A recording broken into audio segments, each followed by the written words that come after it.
Breaking news. 2 రోజులుగా పులివెందులో జరిగిన సంఘటనలు చూస్తుంటే మా నాన్న వివేకానందరెడ్డి హత్య గుర్తుకు వస్తుందని వైఎస్ఆర్ సునీత అన్నారు.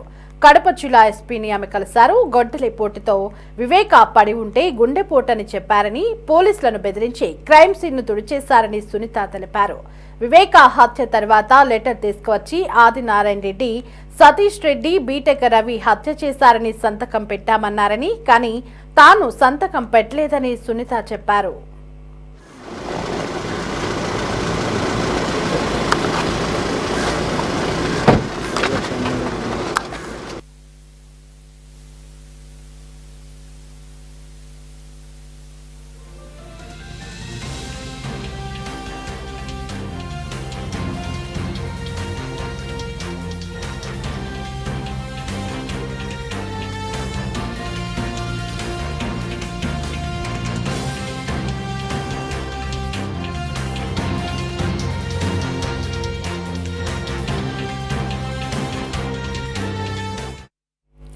వివేక హత్య కేసులో అప్పుడు అవినాష్ రెడ్డి అనుచరులు పోలీసులను బెదిరించారు. ఇప్పుడు జడ్పీటీసీ ఉప ఎన్నికలో అదే జరుగుతుందని, అప్పుడు టీడీపీ నేతలు చంపారని నమ్మబలికారని, ఇప్పుడు సురేష్ అనే వ్యక్తిపై ఎంపీ అవినాష్ రెడ్డి అనుచరులు దాడి చేయించారని అనుమానం ఉందని సునీత అన్నారు.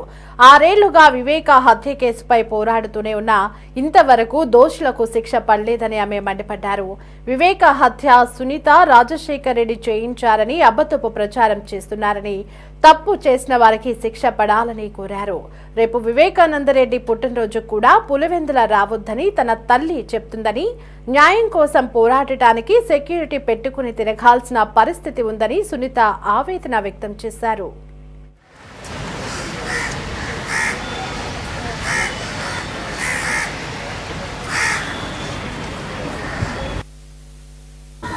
గత 2 రోజులుగా పులివెందుల్లో జరిగే విషయాలు చూస్తుంటే 6 సంవత్సరాల క్రితం మా నాన్నగారు వైఎస్ వివేకానందరెడ్డి గారిని హత్య చేసినప్పుడు జరిగిన సన్నివేశాలు మళ్ళీ నా ముందుకి కనిపిస్తున్నాయి.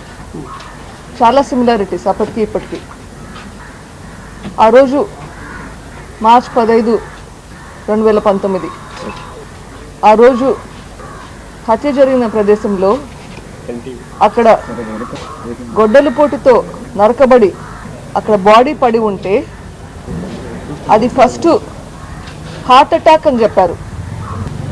అక్కడ ఉన్న పోలీస్ అధికారిని బెదిరించి, 3-4 ఉండొచ్చు అనుకుంటా పోలీస్ అధికారులు మొత్తం ఇంట్లో, వాళ్ళని బెదిరించి వాళ్ళ ముందరే మొత్తం అక్కడ క్రైమ్ సీన్ అంతా క్లీన్ చేసి పడేశారు. అక్కడ క్లూస్ ఉన్నాయా లేదా ఏమీ లేకుండా అక్కడ ఫుట్ ప్రింట్స్, హ్యాండ్ ప్రింట్స్ అన్ని క్లీన్ చేసి పడేశారు. తర్వాత నేను వస్తే నా దగ్గరకు ఒక లెటర్ తీసుకొచ్చారు. ఈ హత్య ఆదినారాయణ రెడ్డి, సతీష్ రెడ్డి, బీటెక్ రవి చేయించారు అని రాసి తీసుకొచ్చి దాని మీద నా సంతకం పెట్టమన్నారు. దాని మీద నా రోజు నేను సంతకం పెట్టలేదు.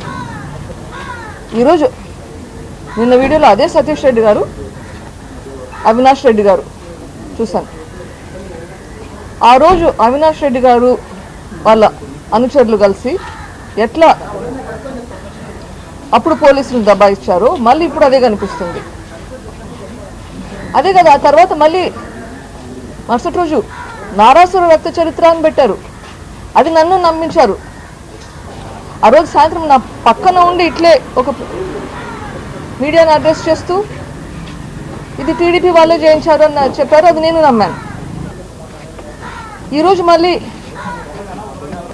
సురేష్ అంటే సంటి మా బంధువే అనే దెబ్బలు తగిలాయని బాధపడుతున్నారు. ఆ రోజు మీరే చేయించినట్లు ఈరోజు చేయించండరు అని నేను ఎందుకు అనుకోవాలి నాకు తెలియదు. నాకు అన్ని ఒకే విధంగా ఉన్నాయి. ఆ రోజు మీరే చేయించారు, మళ్ళీ ఈరోజు కూడా మీరే చేయించుండొచ్చు కదా. మీరే అందరినీ రెచ్చగొట్టి చేయించేలా చేసిండొచ్చు కదా. మళ్ళీ ఇంకొకరి మీద బ్లేమ్ వేయడం. ఈ 6 ఏళ్ల పోరాటం, నా పోరాటం ఎందుకు ఈ 6 ఏళ్ళు? ఇటువంటి సంఘటనలు జరగకూడదు అని. తప్పు ఎవరు చేసినా శిక్ష పడాల్సిందే. చిన్నైనా పెద్దైనా తప్పు చేస్తే శిక్ష పడాల్సిందే.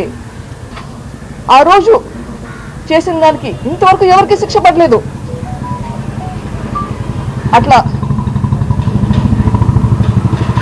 లా అండ్ ఆర్డర్తో పోలీస్ దగ్గర శిక్ష పడలేదు, కోర్టులలో శిక్షలు పడలేదు, ప్రజా తీర్పు లేదు. ఇది కంటిన్యూ అవుతూనే ఉంది. ఇది ఆగాలంటే ఎట్లా? తప్పు చేస్తే తప్పు అని చెప్పే ధైర్యం ఉండాలి. అంతేకాదు, అప్పుడు స్టార్టింగ్లో ఆదినారాయణ రెడ్డి, సతీష్ రెడ్డి, బీటెక్ రవి, తర్వాత చంద్రబాబు నాయుడు, ఇప్పుడు లేటెస్ట్గా సునీత రాజశేఖర్ రెడ్డి చేయించారు ఇది అని ప్రూవ్ కూడా చేస్తున్నారు. ఎంతకైనా దిగజారడమేనా? ఎట్లా నమ్మాలి? ఏది నిజం ఏది అబద్ధం ఎట్లా తెలుస్తుంది? ఇట్లా మళ్ళీ మళ్ళీ జరగకూడదు అంటే గన తప్పు చేసిన వాళ్ళకి శిక్ష పడాల్సిందే కదా.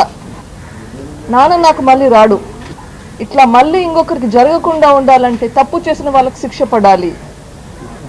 ఇది ప్రజలు మళ్ళీ కొంచెం శాంతి భద్రతలు రావాలి అంటే పులివెందులకి, కడపకి ప్రజలు ఆలోచించాలి. ప్రజలు ఆలోచించి దయచేసి నిజం ఏదో బయటకు వచ్చేలా చేయండి. అందరూ అక్యూస్డ్, కానీ అందరూ బయట ఉంటారు, తిరుగుతుంటారు. ఇది న్యాయమా? ఇంకా ఎన్ని రోజులు పోరాడాలి? ఈరోజు ఎస్పీ గారితో ఇదే ఆవేదన వ్యక్తం చేశాను.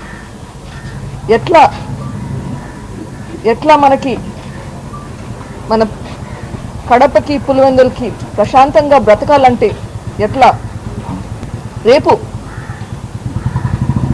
వైఎస్ వివేకానంద రెడ్డి గారి బర్త్డే జయంతి కని వస్తున్నాను. ఈరోజు ప్రొద్దున అమ్మ ఫోన్ చేస్తుంది నాకు, భయపడుతుంది. పాప నువ్వు ఇక్కడ రావద్దు, ఇక్కడ గొడవలు జరుగుతున్నాయి, నీకేమన్నా అవుతుందేమో అని భయం వేస్తుంది. న్యాయం కోసం పోరాడేటప్పుడు భయపడాలనా? తప్పు చేస్తే భయపడాలనా? ఎట్లా ఉండాలి? మన సమాజం ఎట్లా ఉండాలి? న్యాయం కోసం పోరాడేదానికి పక్కన సెక్యూరిటీ పెట్టుకొని తిరగాలనా? ఎందుకు భయపడాలి? ఎవరి కోసం ఎందుకు భయపడాల్సిన సిచ్యుయేషన్ ఎందుకు రావాలి? తప్పు చేసిన వాళ్ళు జైల్లో ఉంటే ఈ సిచ్యుయేషన్ రాదు. ఏదో ఒక రోజు ఖచ్చితంగా న్యాయం జరుగుతుంది. నాకైతే నమ్మకం ఉంది.